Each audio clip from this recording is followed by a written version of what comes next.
Lockdown ಹಿನ್ನೆಲೆಯಲ್ಲಿ ಕುದ್ರೋಳಿ ಶ್ರೀ ಗೋಕರ್ಣನಾಥ ದೇವಸ್ಥಾನದಿಂದ ಕಲ್ಪ trust ಸಹಕಾರದೊಂದಿಗೆ ದಿನಗೂಲಿಯ ಮೂಲಕ ಜೀವನ ಸಾಗಿಸುತ್ತಿದ್ದ ಕಾರ್ಮಿಕ ವರ್ಗಕ್ಕೆ 100 ಕ್ವಿಂಟಲ್ ಅಕ್ಕಿ ವಿತರಿಸಲು ತೀರ್ಮಾನಿಸಿದ್ದಾರೆ.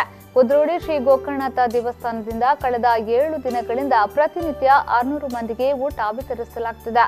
ಇದೀಗ ಕುದ್ರೋಳಿ ಕ್ಷೇತ್ರದ ಅಭಿವೃದ್ಧಿಯ ರೂವಾರಿ ಬಿ ಜನಾರ್ದನ ಪೂಜಾರಿಯವರ ಸಲಹೆಯಂತೆ ಬಡವರು ಮತ್ತು ನಿತ್ಯ ಕೂಲಿ ಕಾರ್ಮಿಕರಿಗೆ ಅಕ್ಕಿ ವಿತರಿಸಲು ನಿರ್ಧರಿಸಲಾಗಿದೆ ಎಂದು ಕುದ್ರೋಳಿ ದೇವಸ್ಥಾನದ ಕೋಶಾಧಿಕಾರಿ ಪದ್ಮರಾಜ ಆರ್ ತಿಳಿಸಿದ್ದಾರೆ. ದಕ್ಷಿಣ ಕನ್ನಡ ಜಿಲ್ಲೆಯಲ್ಲಿ ಆಯಾ ಊರಿನ ಸಂಘ ಸಂಸ್ಥೆಗಳ ಮೂಲಕ ವಿತರಿಸಲು ಉದ್ದೇಶಿಸಲಾಗಿದ್ದು, ಈ ಮೂಲಕ ಬಡ ಕೂಲಿ ಕಾರ್ಮಿಕರ ಹಸಿವನ್ನ ನೀಗಿಸಲಾಗುವುದೆಂದು ಪ್ರಕಟಣೆಯಲ್ಲಿ ತಿಳಿಸಿದ್ದಾರೆ.